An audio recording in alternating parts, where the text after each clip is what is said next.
Listen close.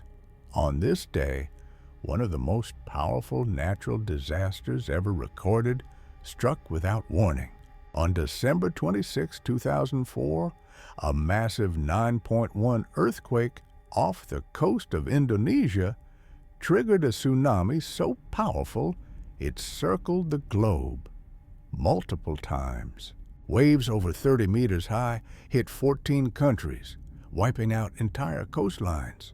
But here's the shocking twist. Scientists later discovered the Earth actually vibrated for weeks afterward, and the planet's rotation shifted slightly from the force.